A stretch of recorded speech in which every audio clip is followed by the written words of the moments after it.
is Diane Langevin. I am a fourth year art history student at NSCAD University in Nova Scotia, Canada. I've lived here my entire life. I am of mixed Mi'kmaq and European descent, and I'm also a member of Millbrook First Nation. Thank you very much for inviting me to speak on your panel today. I wanted to talk a little bit about how I embody Indigenous methodology in my work, but I think in order to get to that, I should probably first explain how this work came into existence and the motivations and intentions I had in making it. This work came from one of my most recent semesters where I enrolled in a class called Stop the Presses, taught by Erica Walker. And it was during this time that I was also working on my art history classes, and I came upon one of the readings called Peter Moran's Museum.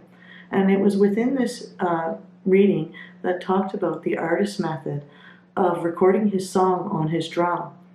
And it was in this flowing and embodied method of transferring the spirit that I knew I wanted to express my own experience with neurodiversity.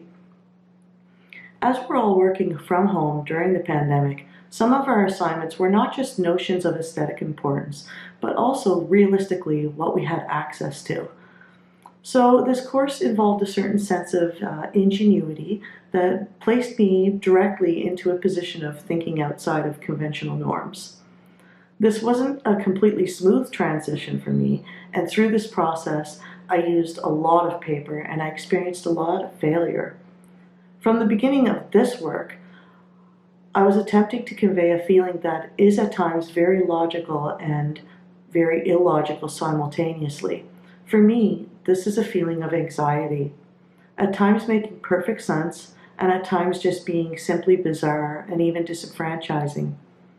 Trying to capture this process like Peter Moran did with his song on his drum was a much more complex process than I'd expected. All of our experiences under the colonial system are unique, and they're meant to create a fractured sense of identity.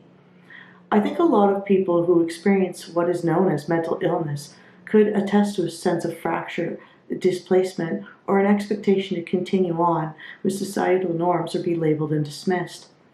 For me, it's very important to be resilient in the face of things that I know and don't know, and experiences that I have and haven't had, and understand that these experiences are at times uncomfortable, but they can't always be labeled.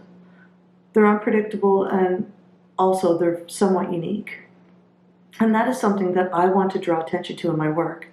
I think it's important to be aware of how these experiences change, so we don't always think of neurodiversity as mental illness with a static set of definitions. I don't think many people with what is defined as mental illness by Western science could tell you that their experience with it is always the same. I took a class a couple of semesters ago called Mad Studies, and it talked about the importance of challenging the continual dominance of the medical model in mental health.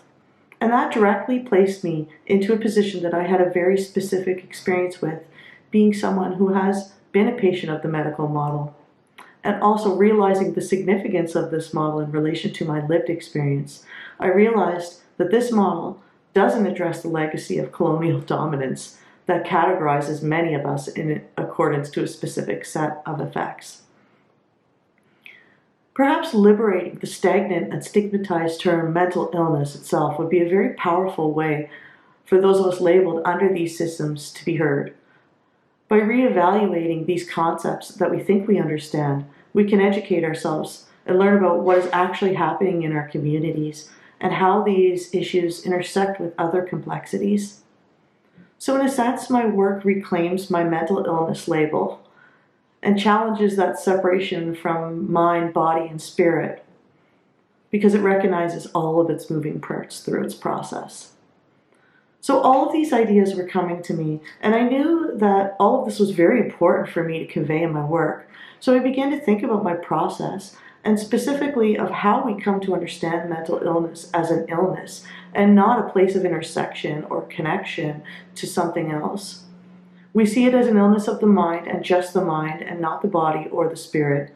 And I wanted to directly confront that categorical aspect of this and offer a more holistic way of understanding what most of us know as mental illness.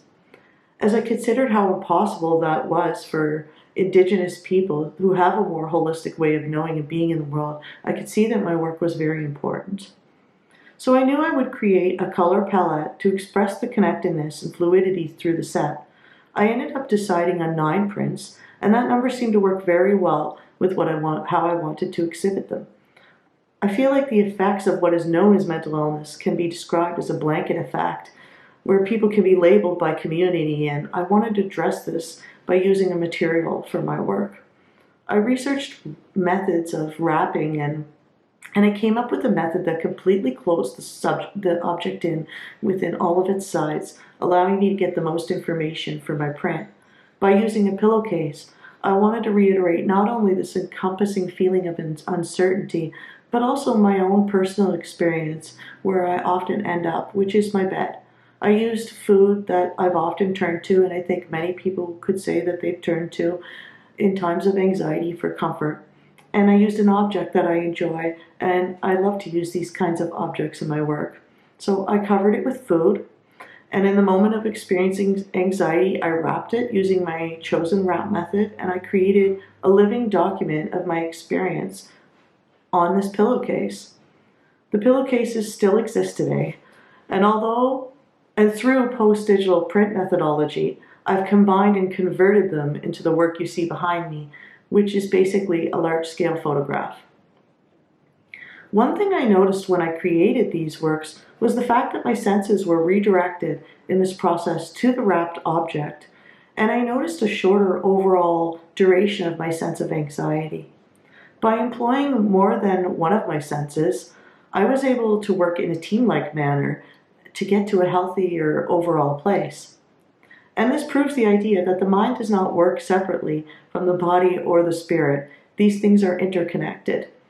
And it made me think about the broader sense of how mental health is described and treated in our communities. It's like a crisis, and it's overwhelming, and it is. But I think it's also about our fractured ways of knowing and how that is limiting our ability as humans to cope. So this is my process, and this is how I make my work, and it also brings me to the end of my talk.